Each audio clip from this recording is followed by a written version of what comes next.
Israel ആക്രമണത്തിൽ ലെബനന് പിന്തുണ പ്രഖ്യാപിച്ച് ചൈന രംഗത്ത്. ലെബനന്റെ പരമാധികാരവും സുരക്ഷയും ദേശീയ അന്തസ്സും സംരക്ഷിക്കാൻ തങ്ങളുടെ ഉറച്ച പിന്തുണയുണ്ടാകുമെന്ന് ചൈനീസ് വിദേശകാര്യമന്ത്രി വാങ് യി പ്രഖ്യാപിച്ചു.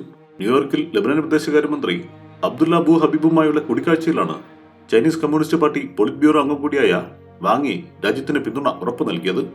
സ്ഥിതിഗതികൾ എങ്ങനെയൊക്കെ മാറിമറിഞ്ഞാലും ചൈന നീതിയുടെ പക്ഷത്തും ലെബനൻ ഉൾപ്പെടെയുള്ള അറബ് സഹോദരങ്ങൾക്ക് ഒപ്പമുണ്ടാകുമെന്നും മന്ത്രി വ്യക്തമാക്കിയതായി വിദേശകാര്യ മന്ത്രാലയം വാർത്താക്കുറിപ്പിലൂടെ അറിയിച്ചു.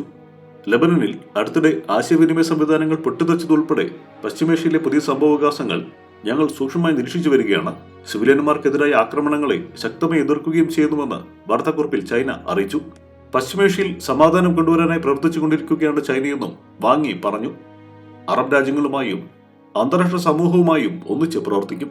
ഹിംസയെ ഹിംസ കൊണ്ട് നേരിട്ടാൽ പശ്ചിമേഷ്യയിലെ പ്രശ്നങ്ങൾക്ക് പരിഹാരം കണ്ടെത്താൻ സാധിക്കില്ല.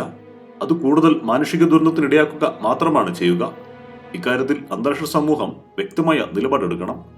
മേഖലയിലെ രാജ്യങ്ങൾ ഒന്നിച്ചു നിൽക്കുകയും വേണമെന്നും അദ്ദേഹം ആഹ്വാനം ചെയ്തു. ഗസ സംഘർഷത്തിന്റെ അനുരണനമാണ് പുതിയ സാഹചര്യമെന്നും ചൈനീസ് നേതാവ് പറഞ്ഞു. ശാശ്വതമായ വെടിനിർത്തലാണ് ഇക്കാര്യത്തിൽ ചൈനയുടെ നിലപാട്. ദുരാഷ്ട്ര പരിഹാരം നടപ്പാക്കാനായി ഇസ്രായേൽ സൈന്യം പൂർണ്ണമായി പിന്മാറണമെന്നും വാങ് യി ആവശ്യപ്പെട്ടു.